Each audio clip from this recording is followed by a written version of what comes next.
My name is Sydni Ingram, and I'm the A&R agent in Thomas County, Georgia, and I'm presenting some work that Dr. Abney and I did last August on the effect of insecticide, sodium chloride, and fertilizer solutions on the invasive snail Bulimulus sporadicus. This terrestrial snail was fairly recently found in Georgia.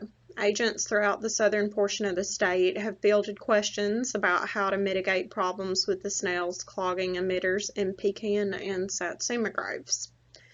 However, the largest economic issue that the terrestrial snail has caused that I know of has been in peanut.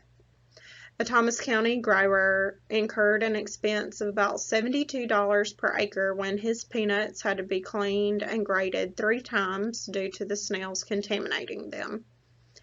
Tillage has been one suggested method for control. However, many growers have strip till or no-till operations, so this is not a viable option for many growers.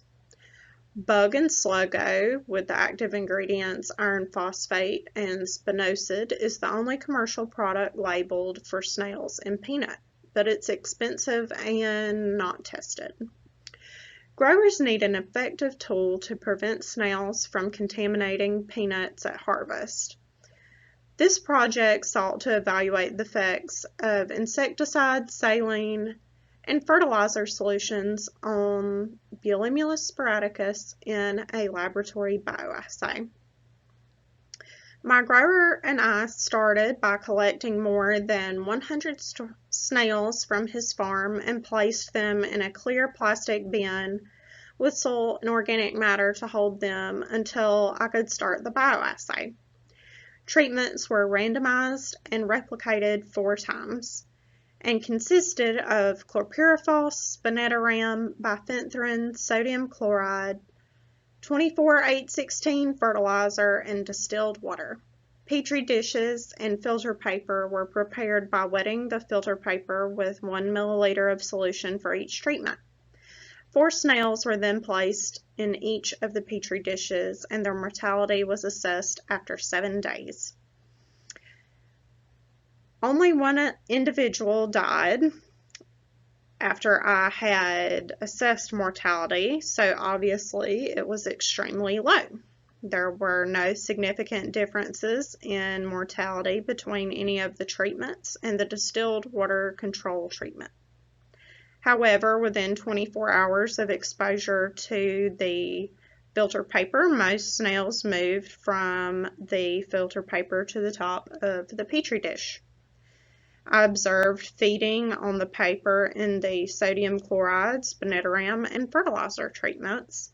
However, in the bifenthrin and chlorpyrifos treatments, there was no feeding observed, and we believe that this points to potentially using these as a repellent.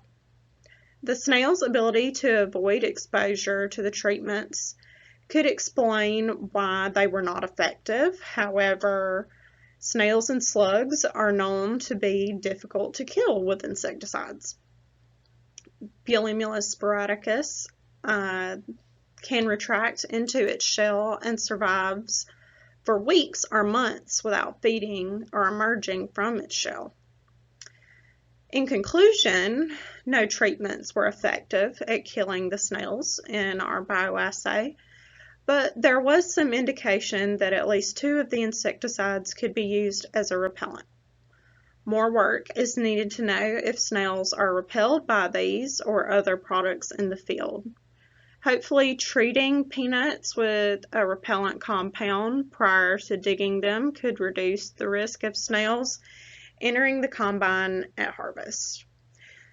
Future lab work will include changes to encourage ingestion of each of the treatments and limit the snail's avoidance behavior. But ultimately, this study provided preliminary data and observations to guide our future work. Our results also discouraged growers from applying ineffective products in the field and saving them time and input costs in 2020. Also, we're so grateful for the assistance of Thomas County cotton and peanut grower Bobby Taylor for his help in gathering hundreds of snails. Thanks so much for your interest in this project. If you have any questions, feel free to reach out to me, Sydni Ingram, at 1-229-225-8952. Thanks again.